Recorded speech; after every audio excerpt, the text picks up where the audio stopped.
प्रणम्य गुरुपादवजम्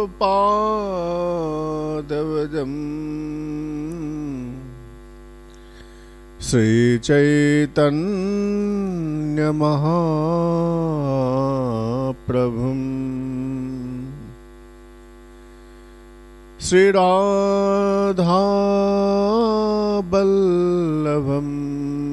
कृष्णम् भागवतम् उपास्महे निगमकल्पतरुर्गलितं फलम् सुखमुखादमृतद्रवसंयुतम् पीबत भागवतरसमालयम् मुहुरः रसिका भुवि भावुका अनर्पितचरिं चिरात् करुणयावतीर्न कलो समर्पयितुं उन्नतोज्ज्वलरसाम् सभक्ति श्रियम् हरिपुराट सुन्दरद्वते कदम्ब सन्दीपितः सदा हृदये स्कन्दरे स्फुरतव सचिनन्दन नित्यानन्दमहं वन्दे कर्णिलम्बितमौक्तिकम् चैतन्याग्रजरूपेण पवित्रकृतभूतलम्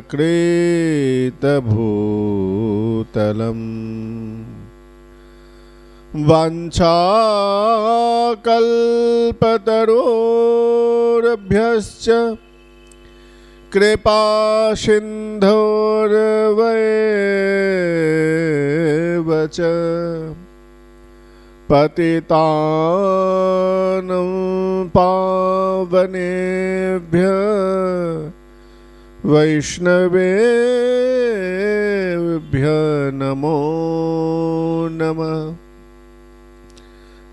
जय रूप सनातन भट्ट रघुनाथ श्रीजीव गोपाल भट्ट दास रघुनाथ এই ছয় গোসাঁয়ের করি চরণ বন্দন যাহা হইতে বিঘ্ন নাশ হয় অভীষ্ট পূরণ।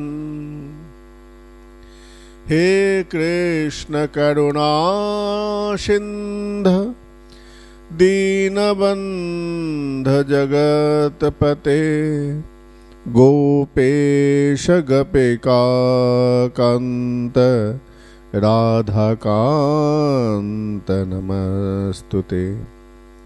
हरे कृष्ण कृष्ण कृष्ण हरे हरे हरे राम राम राम हरे हरे। जय जय श्री निताय गौर शतनाथ परमानंदे हरि हरि।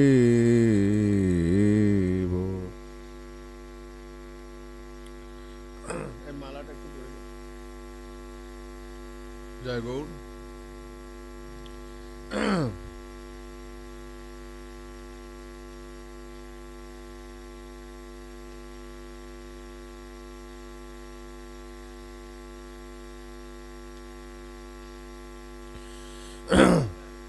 जय राधे। অখিল ব্রহ্মাণ্ডের অধীশ্বর ভগবান শ্রী গোবিন্দ। ভগবান জগতে আবির্ভূত হন, প্রত্যেক যুগে ভগবানের আবির্ভাব হন। সেই আবির্ভাবের মাধ্যমে ভগবান তার লীলাকে জগতের সংসারের সামনে পরিবেশন করেন। বস্তুত তিনি সচ্চিদানন্দ বিগ্রহ,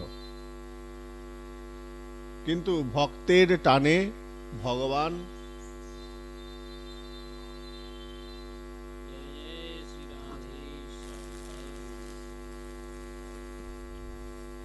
ভক্তের আগ্রহে, ভক্তের আকাঙ্ক্ষায় ভগবান জগতে আবির্ভূত হন এবং ভক্তকে আনন্দ দেবার জন্য। শ্রীমদ্ ভাগবত হচ্ছেন এই ভগবান, যার মধ্যে ভগবত তত্ত্ব এবং ভগবত ভগবত তত্ত্ব এবং ভগবত্তা দুটোই এর মধ্যে বিরাজিত রয়েছেন। শ্রীমদ্ ভাগবতের প্রথম দিনে প্রথম যে শ্লোকটি মাহাত্ম্যের মধ্যে আছে, শ্রীমদ্ ভাগবতজির প্রথম যে শ্লোক, সচ্চিদানন্দ রূপায় বিশ্বৎপত্যাদি হেতবে তাপত্রয় বিনাশায় শ্রীকৃষ্ণায় বয়ম নমঃ।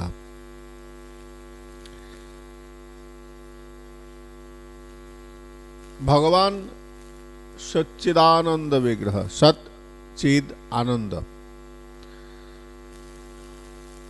জগৎ জিজ্ঞাসা করল, প্রভু তোমার স্বরূপটা কেমন? ভগবান ভাগবতের মধ্যে উত্তর দিচ্ছেন যে আমার স্বরূপটা জানতে চাও? আমি হচ্ছি সৎ, চিদ এবং আনন্দ। সৎ, চিদ ঘন এবং আনন্দ ঘন শ্রী বিগ্রহ হচ্ছেন শ্রী গোবিন্দ, সচ্চিদানন্দ রূপায়। আমরা প্রশ্ন করলাম, প্রভু তুমি যে জগতে তোমার স্বরূপে এসেছো, তো তোমার কাজটা কি? না, বিশ্বৎপত্যাদি হেতবে। ভগবান এসেছেন জগৎকে সৃষ্টি করছেন, পালন করছেন এবং পালনের সঙ্গে সঙ্গে জগতের যে খারাপ দোষগুলো আছে সেগুলোকে নষ্ট করছেন, ধ্বংস করছেন। বিশ্বৎপত্যাদি হেতবে।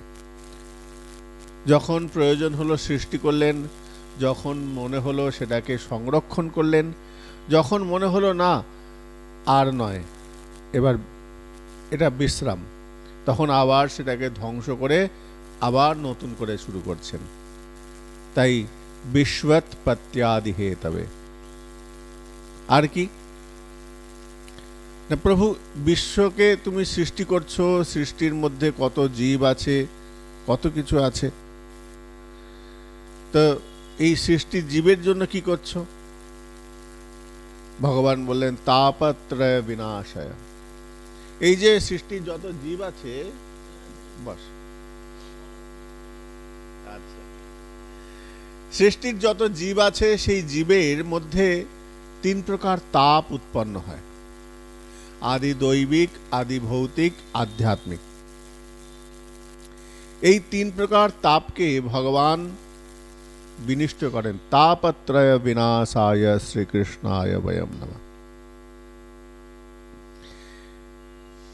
ভগবানের এই স্বরূপের বর্ণন আমরা ভাগবতের মধ্যে, শ্রীমদ্ ভাগবতীর শ্রীমদ্ মাহাত্ম্যের মধ্যে প্রথম যে শ্লোকটি আমরা শুনতে পাই, সেই শ্লোকটি হচ্ছে এটা। এই কথার মধ্যে ভগবানের যে প্রকৃত স্বরূপ, আমরা যে ভগবানকে আস্বাদন করি, অনুভব করি, এইটি তার স্বরূপ, যার স্বরূপটা কেমন? সৎ, চিদ, আনন্দ, সত্তা। এই তিনটে বিষয়ের উপর ভগবানের সৃষ্ট। ভগবান এই তত্ত্বের মধ্যে তিনি বিরাজিত রয়েছেন, সচ্চিদানন্দ রূপায়। এটা সব কিছুর মধ্যে রয়েছে। এই যে সৎ চিৎ আনন্দ, এটা পৃথিবীর কেন সমস্ত ব্রহ্মাণ্ডের যত বস্তু আছে, সজীব নির্জীব জীব, সব কিছুর মধ্যে রয়েছে।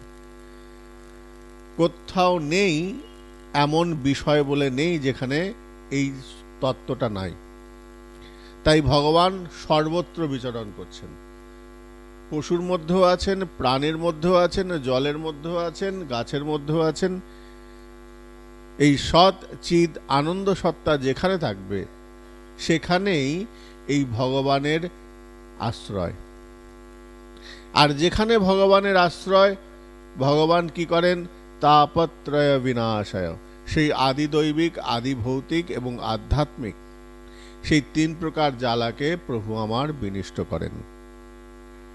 তাই আমরা সকলে সেই শ্রীকৃষ্ণকেই প্রণাম জানাই। শ্রীকৃষ্ণায় বয়ম নমঃ।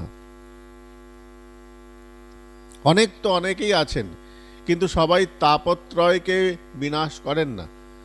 বিনাশ শুধু একমাত্র ভগবান শ্রী গোবিন্দ করেন।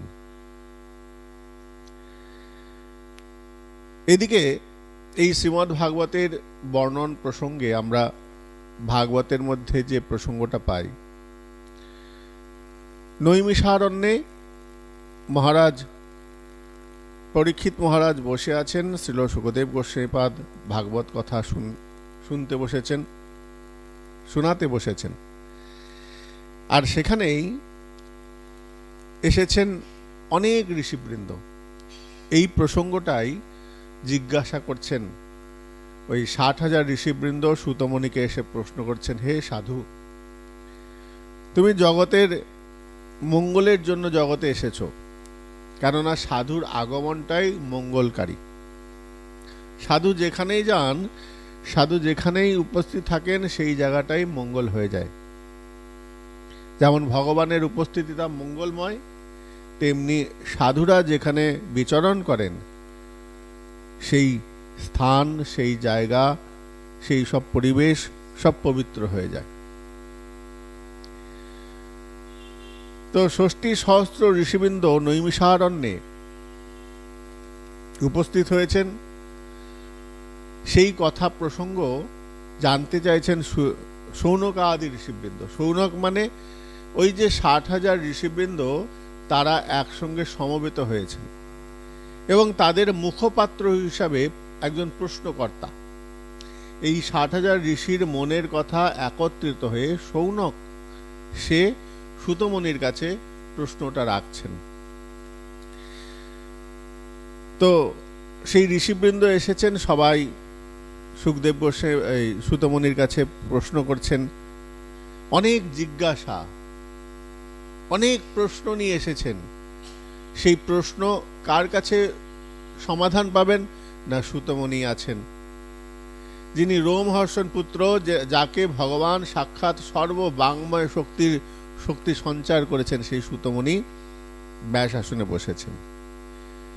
যদিও ব্যাস আসনে শাস্ত্রে বলছেন বিজ্ঞ পণ্ডিত শাস্ত্রজ্ঞ ব্যতীত এবং ব্রাহ্মণ হতে হবে, যিনি জপ আহ্নিক করেন, যিনি নিত্য ভজন আদি করেন, সেই রকম মানুষই ব্যাস আসনে বসার যোগ্যতা। সবাই ব্যাস আসনে না বসাটাই বাঞ্ছনীয়, সবার ক্ষেত্রে নিষেধ করা হয়েছে, কেননা ব্যাস আসনে একটা বিশেষ মর্যাদা আছে। আমরা এই পাশেই একজন ছিলেন, তিনি হচ্ছেন রমা বন্দ্যোপাধ্যায়, শ্রীমতী রমা বন্দ্যোপাধ্যায় কলেজের তিনি প্রফেসর ছিলেন। তো তিনি ভাগবত পাঠ করতেন, পরিবেশন করতেন, কিন্তু কোনোদিন ব্যাস আসনে বসতেন না।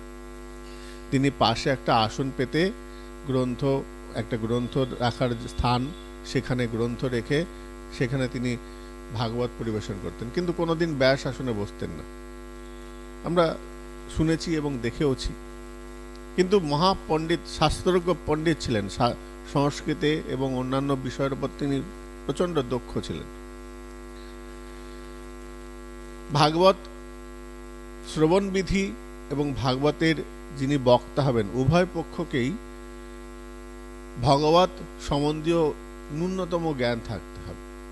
কেননা ভাগবত শ্রবণ করতে গেলে, শ্রীমদ্ ভাগবতকে বুঝতে গেলে, জানতে গেলে তার হৃদয়ে প্রেম যদি না থাকে তাহলে পরে ক্রিয়া হবে না। ভাগবত শুনতে বসেছ, অথচ তোমার মধ্যে ভগবত প্রাপ্তির আকাঙ্ক্ষা নেই, ভগবানের প্রতি তোমার প্রেম নেই, বলছে তোমার শোনাটা বৃথা। আর যদি এই রকম অবস্থায় তুমি শুনতে বসো, একটা কি হবে না, তুমি ভাগবত কথা শুনতে বসছো, কিন্তু তোমার চিত্ত থাকবে বাড়িতে, অন্যান্য জায়গায় চিত্ত থাকবে। তাই যখন ভাগবত পাঠের আসরে বসবে, তখন চিত্তটা শুধু ভগবতময়ই থাকতে হবে। অন্য কিছু হলে পরে ভাগবত কথা শোনার উপকারিতা, গুণ কোনো কিছুই আমরা পাই না বা পাবে না। তাই সুতমুনি বসেছেন ব্যাস আসনে, তাকে যজ্ঞ প্রদান করা হয়েছে, সমস্ত ঋষিবৃন্দ তাকে সেই যজ্ঞের আসনে বসানো হয়েছে। যদিও তিনি সুতপুত্র, কিন্তু তার যোগ্যতা এমন ছিল, ভজন সাধন কি হয় তাকে ওই উচ্চ স্তরে নিয়ে গেছে। সাধনা এমন একটা বিষয় যে অনেক উচ্চতে নিয়ে যায় সাধনার মাধ্যমে, পরিশ্রম এবং সাধনা। তো সুতমুনি সাধারণ নয়, তিনি অসাধারণ। কেন না, সাধনার মাধ্যমে তিনি সেই অসাধারণত্বকে লাভ করেছেন। এই সুতমুনি আমাদের শিক্ষণীয়। আমরা ভাগবত যখন শুনি, ভাগবত যখন শ্রবণ করতে বসি, আমরা শুধু ভগবানের গুণকীর্তন আর ওই কিন্তু ভক্ত চরিত্র শুনে ব্যাস না। ভাগবত হচ্ছে উপলব্ধির বিষয়, ভাগবত হচ্ছে নিজের জীবনকে প্রয়োগ করার বিষয়। আমি শ্রীমদ্ ভাগবত থেকে কি শিখলাম এবং কি আমার জীবনে অ্যাপ্লাই করলাম। বর্তমানে আমাদের দুর্ভাগ্য যে ভাগবত কথা শুনতে আসা মানে নাচা গাওয়া, কিন্তু সেটা নয়, যার জন্য আমাদের আস্তে আস্তে ভজনীয় মূল পন্থাটা হারিয়ে যাচ্ছে, হারাতে বসেছে। যারা বিধর্মী তারা ভাবে যে ভাগবত কথা মানেই শুধু নাচা গাওয়া খাওয়া, এই তো কাজ। কিন্তু এর যে মূল রহস্য, মূল যে রসদ প্রত্যেকটা চরিত্রের মধ্যে রয়েছে। ভাগবতের মধ্যে বিভিন্ন ভক্ত চরিত্রগুলোর উদ্দেশ্য আমরা বুঝি না। এই যে জড়ভরত চরিত্র, এই যে এত এত চরিত্র আমরা পরবর্তীকালে দেখব, ভরত চরিত্র, অম্বরীশ চরিত্র, প্রহ্লাদ চরিত্র, ধ্রুব চরিত্র, এই যে এত এত চরিত্রের বর্ণন রয়েছে, এর মূল উদ্দেশ্য কি? জীবনকে সংগঠিত করা, ভগবতমুখী করা। কি করে একটা ছেলে তার পিতার বিরুদ্ধে গিয়ে ভগবানের ভজন করছেন, লড়াই করছেন, লড়াকু মনোভাব, এইগুলো আমরা দেখি না। এই ধ্রুব চরিত্র থেকে কত শিক্ষণীয় বিষয়।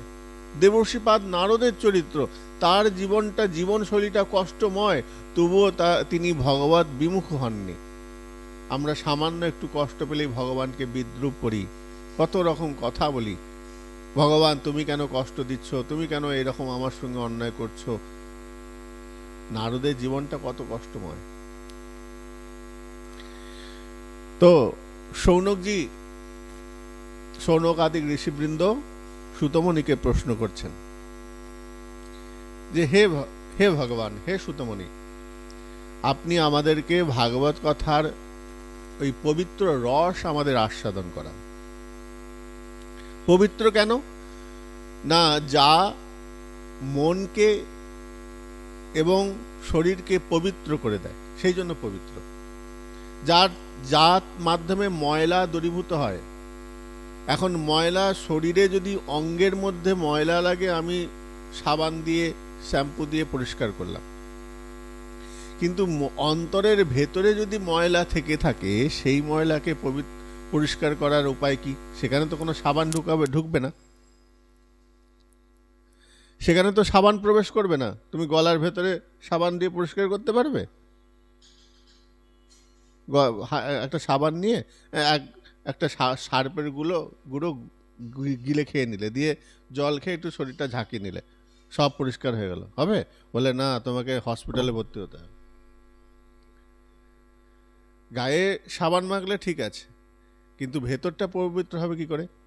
না, ভেতরটা পবিত্র হবে ভগবানের গুণকীর্তন, ভগবানের কথা শুনতে শুনতে শুনতে শুনতে যে মালিন্য রয়েছে, যে ময়লাগুলো রয়েছে, সেই ময়লাগুলো আস্তে আস্তে দূরীভূত হবে, নষ্ট হয়ে যাবে। তাহলে একদিনে হয়ে যাবে? আজকে শুনলাম কালকে হয়ে যাবে? বলে না, এটা কখনোই সম্ভব নয়। সব কিছুরই সময় দিতে হয়। চট করে হয়ে গেলে সেই জিনিসটা বেশি দিন স্থায়িত্ব হয় না। যেই জিনিসটা হঠাৎ করে তৈরি হয় সেই জিনিসটা হঠাৎ করে নষ্ট হয়ে যায়। তাই ধীরে ধীরে ধীরে ধীরে ধীরে ধীরে সংযোজন করতে হয়। প্রহ্লাদ চরিত্র, ধ্রুব চরিত্র আমাদের এই শিক্ষা দেয় যে ছোটবেলা থেকেই কৃষ্ণ ভজন করো। সে ত্যাগী হোক আর গৃহী হোক, যেখানেই থাকো।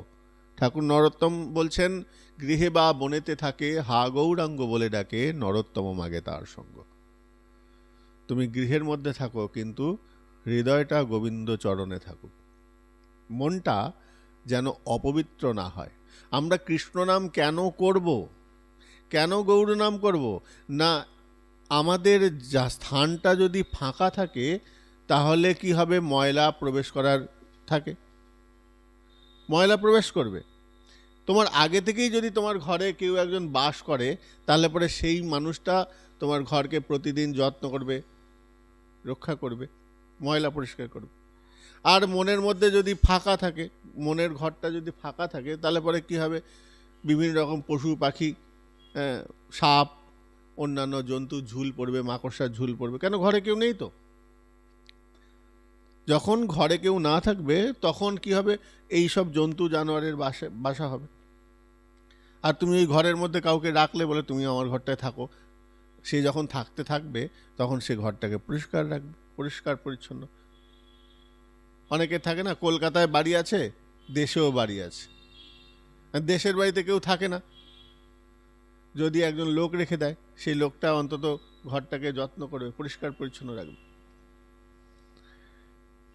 তো মহাজনগণ বলছে, ওরে শোনো, তোমার ওই ঘরের মধ্যে, তোমার ঘরটা ফাঁকা পড়ে রয়েছে, ঘরটায় কাউকে রাখো, একটা বিশ্বস্ত ভালো মানুষকে রাখো। ভালো মানুষ কি হবে? না, ভালো মানুষ থাকলে তোমার ঘরটাকে পরিচর্যা করবে, যত্ন করবে। ঠিক তেমনি তোমার মনের মধ্যে যদি ভগবানকে ধারণ করো, ভগবানকে রাখো, ভগবান সব সময় তোমার মনটাকে পবিত্র রাখার চেষ্টা করবে। তোমার ভেতরটা অন্তঃকরণ মালিন্যরহিত, কোনো মতে যত অপরাধ বোধ না আসে, ময়লা আবর্জনা না প্রবেশ করে, সেই দিকে ভগবানের নজর থাকবে। আর যদি ঘরটা ফাঁকা থাকে তাহলে কি হবে? সাপ, ব্যাঙ, ইঁদুর, ছুঁচো, মাকড়সা এরা ঘরে এসে থাকবে। তাই আমার এই ভেতরে কাকে রাখবো সেটা বিষয়। এই জন্য বলছেন ভজন করো, ভগবানকে হৃদয়ে ধারণ করো। না, হৃদয়ে ধারণ করলে কি হবে? আমার অপবিত্রতা দূর হবে, মনের মধ্যে কোনো নোংরা চিন্তা আসবে না, অপবিত্র বোধ আসবে না। এই অপবিত্রতা বোধ যাতে না আসে, এই জন্য ভগবানকে ধারণ করতে হবে।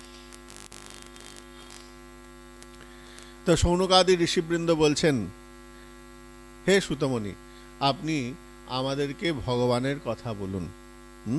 কথা অমৃত রসাস্বাদ কুশলা।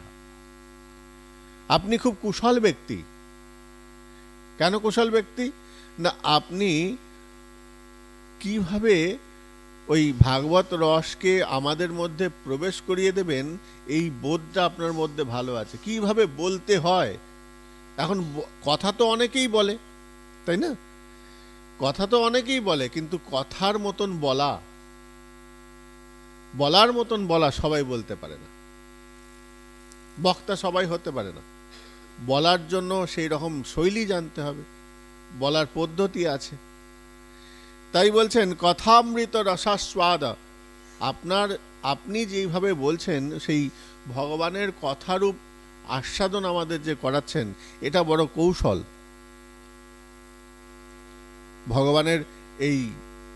ভগবানের কথা বড় বড় কৌশলতার সঙ্গে আপনি জগৎকে শোনাচ্ছেন। আমাদের বলুন, অনেক বাচ্চা আছে ওষুধ খেতে চায় না। কয়েকদিন একটা ভিডিওতে দেখছি, একটা ডাক্তার এমন সুন্দর হাসি হাসি হাসি হাসি ওষুধ খাওয়াচ্ছে, হ্যাঁ, সবাই পারে না, একটা কৌশল আছে। বাচ্চাদেরকে ওই ওষুধ খাওয়ানো খুব বড় জ্বালা, খাবার খাওয়ানোই জ্বালা, তো ওষুধ তো অনেক বড় জিনিস। তো ডাক্তার বড় চতুরতার সঙ্গে, বড় হাসিয়ে খেলিয়ে মজা করতে করতে ওষুধটা খাইয়ে দিচ্ছে। তো বলছেন কথামৃত রসাস্বাদ কুশলম, আপনার সেই কুশলতা আছে, আপনি তো সাধারণ নন।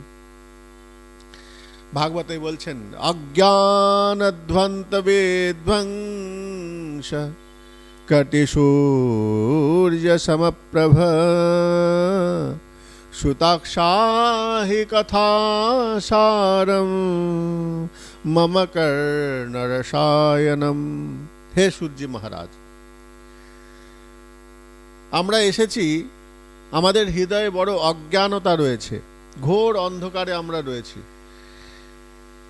এই ঘোর অন্ধকারের মধ্যে আমরা আমাদের দিশা খুঁজে পাচ্ছি না, আমাদের লক্ষ্য খুঁজে পাচ্ছি না। এই জগতে আস্তে আস্তে কি হচ্ছে, ঘোর কলির প্রভাব আস্তে আস্তে ঘিরে পড়ছে, সমস্ত জগৎ অন্ধকার আচ্ছন্ন হয়ে যাচ্ছে। এই ত্রিভুবন অন্ধকার হয়ে যাচ্ছে, সেই অন্ধকার দূর করুন। আপনি হচ্ছেন কোটি সূর্যের সমান, অজ্ঞান ধ্বন্ত বিধ্বংস। এই একটা সূর্য পৃথিবীর সমস্ত পৃথিবীকে আলোকিত করে দেয়। যেখানে সূর্যের আলো পড়ে, সেই অংশটা সূর্যের আলো এত সুন্দরভাবে পড়ে, কোথাও অন্ধকার থাকে না, সমস্ত জগৎকে আলোকিত করে দেয়। তেমনি আপনি হচ্ছেন কোটি সূর্য সম। তাহলে একটা সূর্য যদি এই প্রভাব হয়, আপনি হচ্ছেন কোটি সূর্যের মতন। কোন সূর্যের মতন? অজ্ঞানধ্বন্ত। এই অজ্ঞানকে নাশ করার মতন শক্তি আপনার মধ্যে আছে। অজ্ঞানধ্বন্ত বিধ্বংসা কোটি সূর্য সমপ্রভা।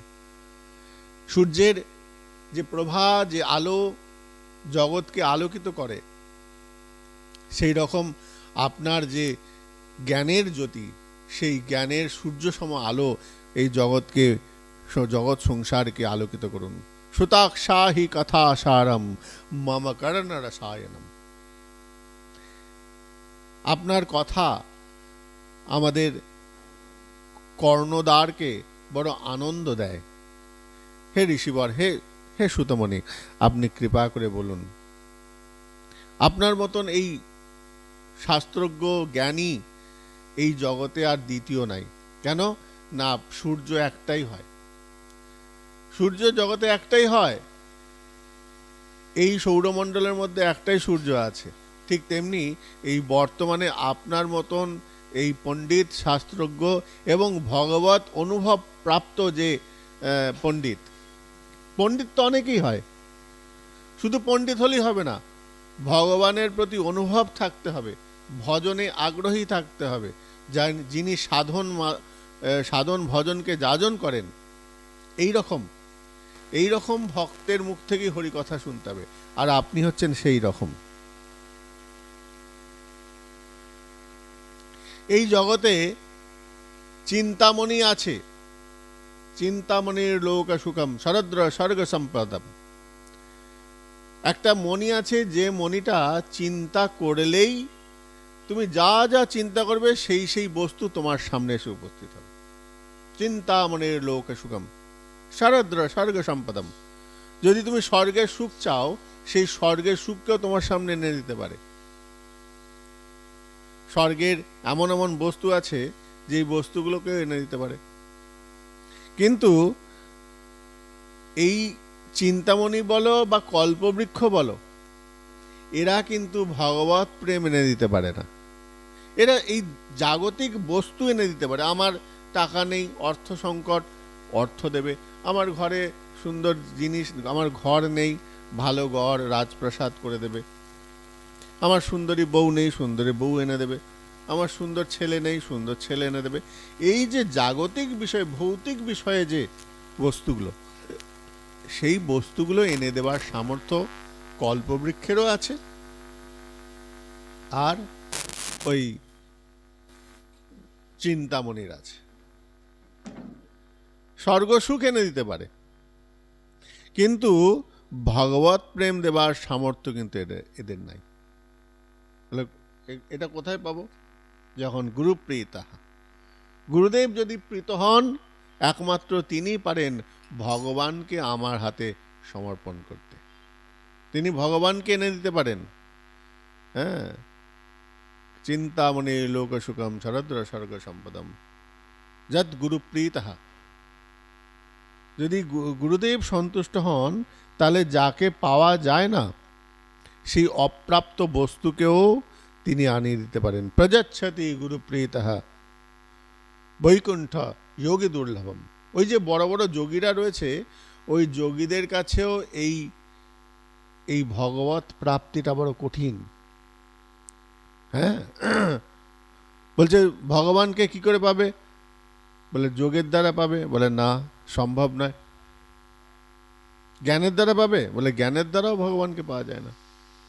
কর্মের দ্বারা ভগবানকে পাবে? বলে না, কর্মের দ্বারা পাওয়া যাবে না। তাহলে কিসের দ্বারা পাবে? বলে একমাত্র ভক্তির দ্বারাই ভগবানকে পাওয়া যায়। তো ভক্তিটা কি? ভক্তিটা তো প্রেম। এখন প্রেম তো ওই কল্পবৃক্ষের মধ্যেও থাকে না, না চিন্তামণির মধ্যে থাকে।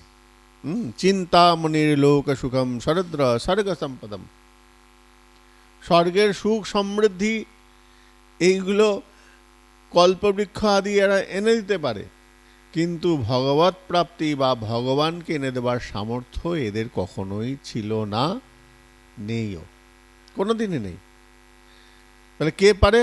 বলে যদি কোনো সময় গুরুদেব তোমার প্রতি প্রসন্ন হন, প্রযচ্ছতি গুরুপ্রীতঃ।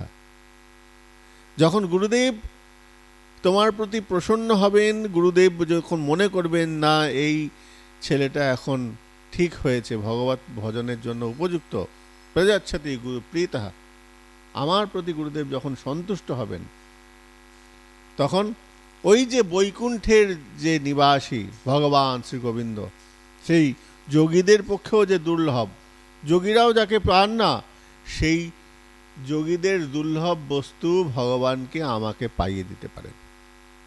হ্যাঁ,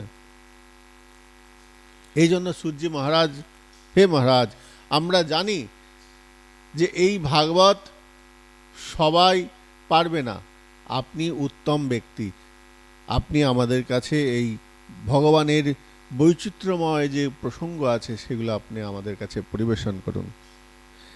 আপনাকে গুরুর আসনে বসাচ্ছি এবং আপনার উপর গুরুদেবের কৃপা আছে, অগাধ কৃপা আছে। সেই কৃপা করে আপনার মধ্যে যে কৃপাটা রয়েছে সেই কৃপাটা আমাদের মধ্যে বলুন। সূর্য মহারাজ প্রসন্ন হলেন, খুব সন্তুষ্ট। কেননা কথার দ্বারাও কাউকে সন্তুষ্ট করা যায়, সেটা আমরা দেখতে পেলাম শৌনকাদি ঋষিবৃন্দকে। কেন তোমার কথার মধ্যে যদি অসঙ্গতি থাকে, তুমি হয়তো কারোর কাছে কিছু চাইছো, কারোর কাছে কিছু চাইতে গেছো, এখন তুমি সেই মানুষটাকে গিয়ে ভৎসনা করলে, চিৎকার করে বলে হাই জিনিসটা দাও। সেই লোকটা যদি প্রভাবশালী হয়, তাহলে তোমাকে তো দেবে তো নাই, ঘর থেকে দূর দূর করে তাড়িয়ে দেবে। তাহলে কি করে চাইতে হবে? চাওয়ার পদ্ধতি আছে। কিভাবে? না তাকে করজোড়ে নিবেদন করে। কেন আমি যখন চাইতে যাচ্ছি, আমি তখন দিন, আর যিনি দিচ্ছেন তিনি দাতা। তো দাতার কাছে সবসময় যিনি যাচ্ছেন আশ্রয় নিতে, তার সবসময় নিয়ম হচ্ছে করজোড়ে নিবেদন করা। আমি যতই শক্তিশালী হই, ওই বস্তুটা আমার কাছে নাই, এখন ওই বস্তুটা তার কাছে রয়েছে, তাই তার চরণে নিবেদন করতে হবে, এবং নিবেদন করার পদ্ধতি আছে। এখানে শৌনকাদি ঋষিবৃন্দ ওইভাবেই নিবেদন করছেন। কিভাবে নিবেদন করছেন? না প্রথমে বলছেন অজ্ঞান অধ্বান্ত বিধ্বংস।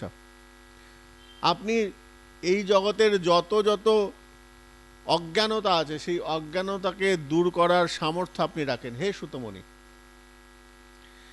এবং ভগবত প্রাপ্তি শুধু একমাত্র গুরুপ্রীত, যদি গুরুদেব প্রীত হন তাহলেই ভগবানকে পাওয়া যেতে পারে, অন্যথা নয়। আমরা সকলে আপনাকে গুরুর আসনে বসিয়েছি। তাই গুরুর আসনে যখন বসিয়েছি, আপনি সন্তুষ্ট হয়ে আমাদেরকে কৃপাপূর্বক, এই কৃপাটা বড় মূল্যবান বিষয়। তো বলছেন কৃপাপূর্বক আমাদেরকে এই ভগবানের কথারূপ অমৃত কথা আমাদেরকে শ্রবণ করান। ওই যে পরীক্ষিতের সভায় শ্রীল সুখদেব গোস্বামীপাদ যে কথা বলেছিলেন, সেই কথাগুলো আপনি আমাদের সামনে বলুন। তো শ্রীল সুখদেব সুতমণি খুব সুন্দরভাবে বলছেন, হ্যাঁ বলবো, অবশ্যই বলবো, কিন্তু এই যে ভাগবত কথা তোমরা শুনবে, এই ভাগবত কথা শোনার আগে তোমাদেরকে নিজেকে তৈরি হতে হবে। না কিরকম তৈরি? না মন, চিত্ত, হৃদয় এরা যেন অন্যত্র বিচরণ না করে, এরা যেন এক জায়গায় স্থির থাকে। কেননা ভগবানের কথা যখন বলতে বসবো, আমার চিত্ত তো স্থির হয়ে যাবে, কিন্তু শ্রোতা হিসাবে তোমরা যদি চঞ্চল হয়ে যাও, তাহলে আমারও চিত্ত চঞ্চল হতে পারে। তাই তোমরা যখন শুনবে, তখন চিত্ত, মন, হৃদয় সব এক জায়গায় নিয়ে বসবে, আলাদা আলাদা নিয়ে বসবে না। তাই সাবধানতয়া শৃণু, ভগবানের কথা শুনতে বসেছ, বড় সাবধানতার সঙ্গে বসবে। হ্যাঁ, তোমাদের চঞ্চলতা যেন বক্তার মনকে উদ্বেগের সৃষ্টি না করে। তাই ভাগবত কথা শুনতে বসার সময় নিজেকে বন্ধন করতে হয়। আগেকার দিনে তো নিয়ম ছিল, শাস্ত্র, ভাগবত কথা শুনতে বসলে সংকল্প করে বসতে হতো। যতক্ষণ বক্তা বসে থাকবেন, ততক্ষণ শ্রোতা বসে থাকবেন, এবং বক্তা চোখ অন্যদিকে ঘোরাবেন না। শ্রোতাও তেমনি তার মন, চিত্ত, বিবেক, হৃদয় এবং চোখ, বুদ্ধি এরা যেন অন্য জায়গায় না যায়। চোখটা বন্ধ থাকবে, কিন্তু কানটা থাকবে সেই বক্তার দিকে। তবে হবে উপযুক্ত শ্রবণ। বক্তাও হরিকথা বলছেন আর শ্রোতাও হরিকথা শুনছেন, তাই দুজনকেই সাবধানতা হতে বলছে। শ্রোতার চঞ্চলতা বক্তাকে উদ্বেগের সৃষ্টি করতে পারে, তাই বক্তার বলার মধ্যেও অনেক ভ্রাম্যতা আসতে পারে। তাই সুখদেব গোস্বামী বা সুতমুনি বলছেন, শোনো, সাবধানতয়া শৃণু, হরিকথা শুনতে বসেছ, কিন্তু মনকে স্থির করো, সাবধান হয়ে বসো। সংসারের সব থেকে বড় ভয় কি জানো? মৃত্যু। সবাই, প্রত্যেকটা জীব, প্রত্যেকটা প্রাণী মৃত্যুকে বড় ভয় পায়। মৃত্যু লোক কেউ যেতে চায় না। এই একটু ধূপটা সরিয়ে দাও তো, এই রাধে, একটু ধূপটা সরিয়ে দাও।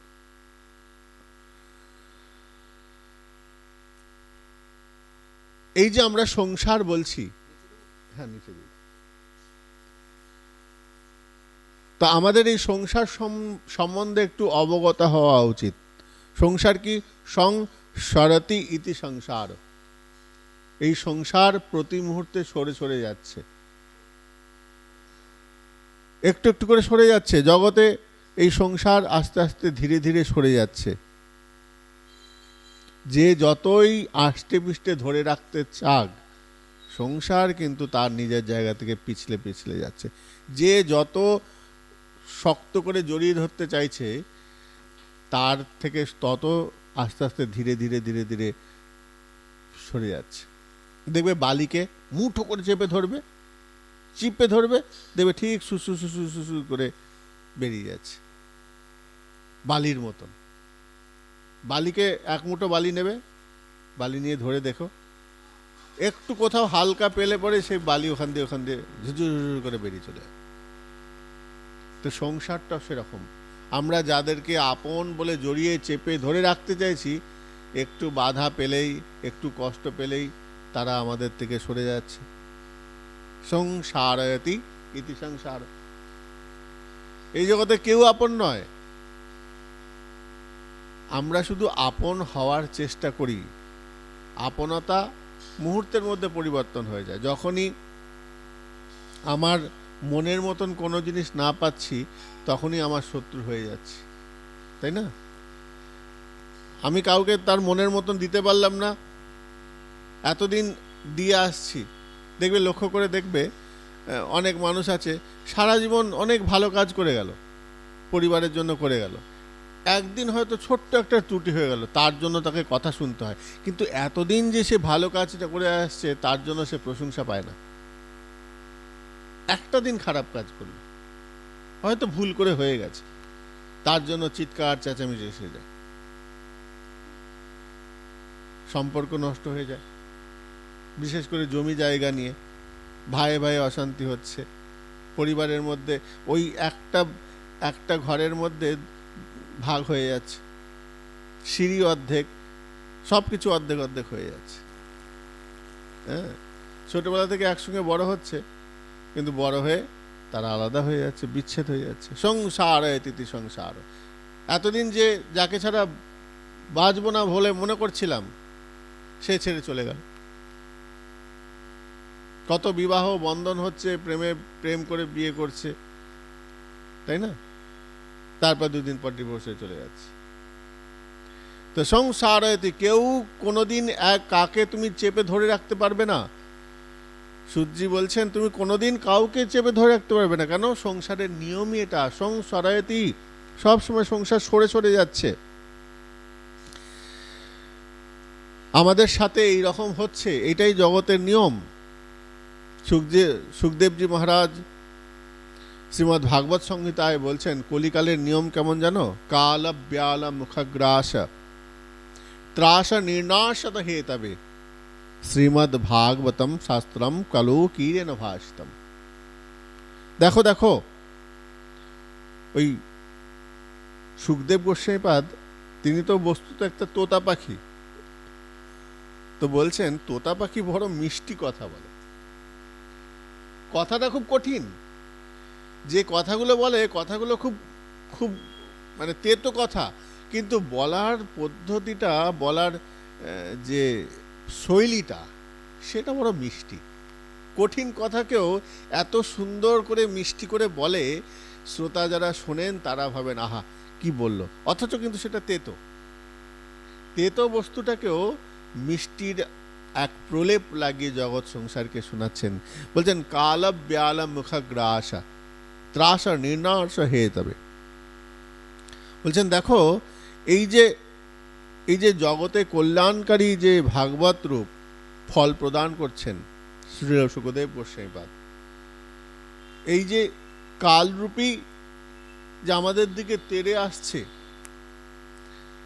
এই কলির বিভিন্ন রকম প্রভাব আমাদের গ্রাস করছে, আমাদের অন্তঃকরণকে নষ্ট করে দিচ্ছে। কাল ব্যাল মুখগ্রাস, ত্রাস, একটা ভয়, আমাদের ভয়, দূর থেকে দেখে ভয় লাগছে। ওই সুখদেব গোস্বামীপাদের এই সুতমণির সভায় যে 60,000 ঋষিবৃন্দ, তারা ভয় পাচ্ছে সামনে যে ভয়ঙ্কর দশা আসবে আমাদের মনে, আমাদের মধ্যে। সেই দশা থেকে রক্ষা পাবার উপায় কি? এই উপায় থেকে বাঁচার জন্য তারা দেখতে পাচ্ছেন তো, তারা ভবিষ্যৎ দ্রষ্টা। এখন যে বর্তমান পরিস্থিতি আমাদের চলছে, এটা তারা আগেই দেখে নিয়েছেন। বললেন কি করা যায়? তো শাস্ত্র বলছেন একমাত্র শ্রীমদ্ ভাগবতম শাস্ত্রম কালো কীরেন ভাষিতম। একমাত্র হরি কথা, ভগবানের কথাই আমাদেরকে মুক্তির দিকে নিয়ে যেতে পারে। অন্য কোনো সব পথ বন্ধ। আমরা ভালো কর্ম করতে পারবো না, ভালো আচরণ আমাদের আসবে না। কেন আসবে না? বলে আমরা আমাদের যে বৃত্তিগুলো, এই বৃত্তিগুলো পরিবর্তন হয়ে যাচ্ছে। ভালো জিনিস আর ভালো থাকছে না, তো চিত্ত অপবিত্র হয়ে যাচ্ছে। কেন? খারাপ শুনছি, খারাপ খাচ্ছি, খারাপ দেখছি, তাই স্পর্শটাও খারাপ। এই পঞ্চ ইন্দ্রিয়ের মধ্যে যা কিছু প্রবেশ করছে সবই খারাপ। খারাপগুলো আমাদের ঢুকছে, আমরা ভালো কি করে দেবো? ভালো কিছু পেলে তো ভালো বলবো। একটা বাচ্চা ছেলে প্রথম থেকেই, ছোটবেলা থেকেই এমন একটা পরিবেশে মানুষ, যেখানে সকাল থেকে রাত পর্যন্ত খিস্তি মারা হয়, গালিগালাজ করা হয়, তা সেই ছেলেটা বড় হয়ে কি সংস্কৃতের শ্লোক বলবে, সে তো খিস্তি গালাগালিই বলবে। তার পরিবেশ, বাবা মা আত্মীয় পরিজন সকালবেলা উঠেই খিস্তি গালাগালি দিচ্ছে, তো সেই পরিবেশে বড় হওয়া বাচ্চাটা ভালো কথা বলবে না। তাকে অন্য পরিবেশে নিয়ে গিয়ে অন্য সংস্কার দিয়ে তাকে পরিবর্তন করলে যদি কিছু পরিবর্তন হয়, তাছাড়া সেই বালকের কোনো পরিবর্তন হবে না। সে কাউকেই সম্মান করবে না, যাকে তাকে খিস্তি মারবে, এটাই স্বাভাবিক। কোন পরিবেশে পালন হচ্ছে সেটাও মুখ্য বিষয়। তাই এই জগতের যে নিয়ম, এই জগতের নিয়মের মধ্যে এইগুলো পড়ে। তো বলছেন শ্রীমদ্ ভাগবত, একমাত্র শ্রীমদ্ ভাগবত শাস্ত্রই এই অপবিত্র ভাবনাকে এবং এই কলির থেকে আমাদেরকে মুক্তি দিতে পারে। শ্রীমদ্ ভাগবতম শাস্ত্রম কালো কীরেন ভাষিতম। শ্রীমদ্ ভাগবতের মধ্যে আমরা মাহাত্ম্যের মধ্যে যে বিষয়টা শুনছি সেটা হচ্ছে শৌনক এবং সুতমুনির কথোপকথন। আজকে এখানেই বিশ্রাম রাখি, আগামীকাল আবার এই প্রসঙ্গে আমরা আস্বাদন করব। যে কয়দিন যখন যখন সময় পাবো হরিকথা বলার চেষ্টা করব এখানে আসে। আজকে এখানে বিশ্রাম রাখি। নিতাই গৌর সীতানাথ